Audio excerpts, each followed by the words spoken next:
1 ટ્રિલિયનર રકમ એમની પાસે હશે એટલે દુનિયાના સૌથી એકમાત્ર 1 ટ્રિલિયનર એલન મસ્ક બની જશે.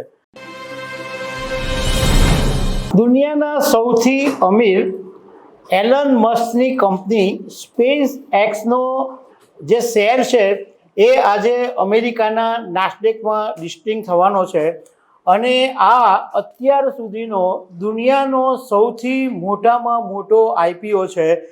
અને આ આઈપીઓ પછી એટલે આજે આ શેર લિસ્ટિંગ થયા પછી એલન મસ્ક દુનિયાના એકમાત્ર વ્યક્તિ બની જશે કે જેની પાસે 1 ટ્રિલિયનર રકમ એમની પાસે હશે એટલે દુનિયાના સૌથી એકમાત્ર 1 ટ્રિલિયનર એલન મસ્ક બની જશે.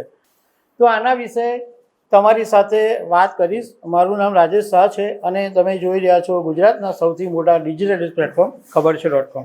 દુનિયાના સૌથી ધનિક એટલે પહેલા નંબરના સૌથી પૈસાદાર વ્યક્તિ એલન મસ્કે 2002ની અંદર સ્પેસ એક્સ નામની કંપનીની સ્થાપના કરેલી હતી અને આ સ્પેસ એક્સનું જે કામ છે એ અવકાશ યાત્રાના સંશોધન કરવાનું છે. અને સ્પેસ એક્સે 2020ની અંદર દુનિયાનું પ્રથમ પ્રાઇવેટ ખાનગી વાહન અવકાશ ઉડાન મિશન શરૂ કરીને ઇતિહાસ રચી દીધો હતો. અને આ મિશનના ભાગરૂપે 2 અવકાશ યાત્રીઓને અવકાશમાં મોકલવામાં આવેલા. એમાં એક રોબર્ટ બેકોન હતા અને એક ડગલાસ હર્બ હતા. એટલે એલન મસ્ક દુનિયાના એવા વ્યક્તિ છે કે એમના જે બિઝનેસ છે એ બહુ જ જાણીતા છે. એમની ટેસ્લા કારનો બિઝનેસ છે, આ એમની સ્પેસ એક્સનો બિઝનેસ છે. આજે દુનિયાના નંબર 1 તો છે જ, પરંતુ એમણે આ જે પોતાની સ્પેસ એક્સ કંપની છે એનો આઈપીઓ તાજેતરમાં ખુલ્લો મૂકેલો અને આજે ભારતીય સમય મુજબ રાત્રે 7 વાગે આ અમેરિકાના નાસ્ડેક શેર બજારની અંદર આ સ્પેસ એક્સનો શેર છે એ ખુલ્લો મૂકવામાં આવશે. અને આ શેર જે ઓફર કરવામાં આવ્યો હતો એ $135 ભાવે એટલે લગભગ 12,000ની ઉપર એક શેર દીઠ આ શેર આપવામાં આવેલો. અને 1.77 ટ્રિલિયન ડોલરની વેલ્યુએશન એટલે લગભગ 168 લાખ કરોડ રૂપિયાનું આ કંપનીનું વેલ્યુએશન થઈ જશે. અને એલન મસ્ક આજે રાત્રે 7 વાગ્યા પછી શેર જેવો લિસ્ટેડ થશે એટલે દુનિયાના પહેલા ટ્રિલિયનર બની જશે.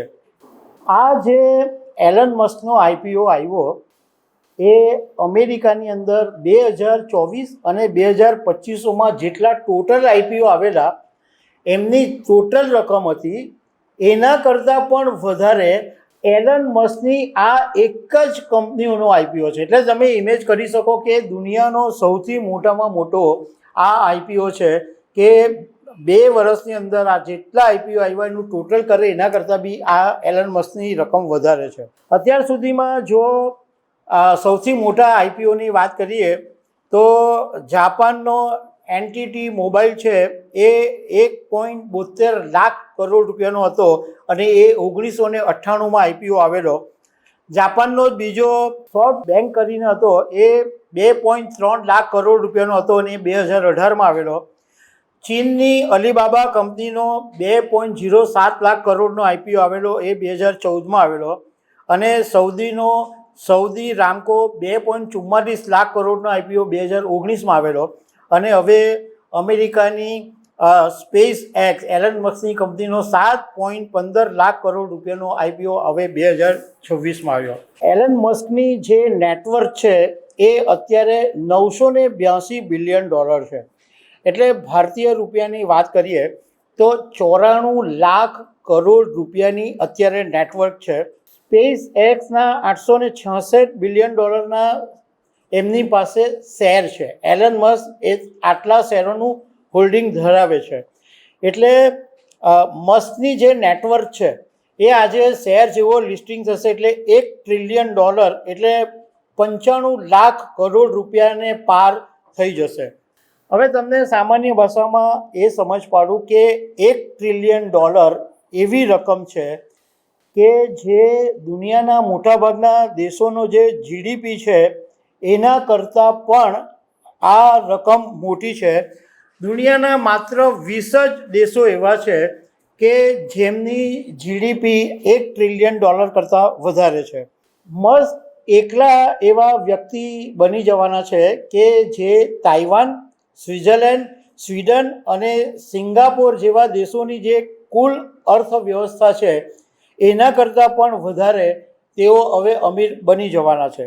બીજું એક આ $1 ટ્રિલિયન વિશે તમને સામાન્ય ભાષામાં એ પણ સમજ પાડું કે આ $1 ટ્રિલિયન એટલે એક એવી રકમ કે ધારો કે તમે દર કલાકે $10 લાખ એટલે કે 9.54 કરોડ રૂપિયાનો ખર્ચ કરો તો પણ આ $1 ટ્રિલિયન ખતમ થવામાં 114 વર્ષ નીકળી જાય. એટલે તમે ઇમેજ કરો કે આ આંકડો તો આપણા મગજમાં બેસે જ નહીં કે તમે રોજના દર કલાકે 9.54 કરોડ રૂપિયા ખર્ચી નાખો તો બી આ $1 ટ્રિલિયન પૂરા થતાં 114 વર્ષ લાગી જાય. હવે કંપનીએ સામાન્ય રોકાણકારો માટે 30% કોટા રાખેલો હતો, જે લગભગ $22.5 બિલિયન જેટલો થાય છે. પણ આની અંદર મહત્ત્વની વાત એ છે કે એલન મસ્કે પોતાની પાસેના જે શેર છે એમાંથી એક પણ શેર ડાયલ્યુટ નથી કર્યો, એટલે એક પણ શેર એમણે વેચ્યો નથી. એટલે આ શેર લિસ્ટિંગ થયા પછી પણ જે મેજોરિટી વોટિંગ રાઇટ્સ છે એ એલન મસ્કની પાસે જ રહેશે. એટલે કંપનીમાં બીજા કોઈની દખલઅંદાજી ચાલવાની નથી, આટલો બધો મોટો આઈપીઓ આવવા છતાં પણ. હવે જ્યારે 2022ની અંદર ફેસબુકનું લિસ્ટિંગ થયું હતું ત્યારે ટેકનોલોજીમાં ગરબડ ઊભી થવાને કારણે એ લિસ્ટિંગ મોડું થયું હતું. એટલે કેટલાક એવો માને છે કે ફેસબુક કરતાં તો ઘણો મોટો આ આઈપીઓ છે, તો એલન મસ્કના શેર આજે લિસ્ટિંગ થાય તો એમાં પણ ગરબડ થાય છે કે નહીં એ સાંજે ખબર પડે. તો દર્શક મિત્રો, આવી અનેક વાતો સાથે અમે તમને મળતા રહીશું. આભાર.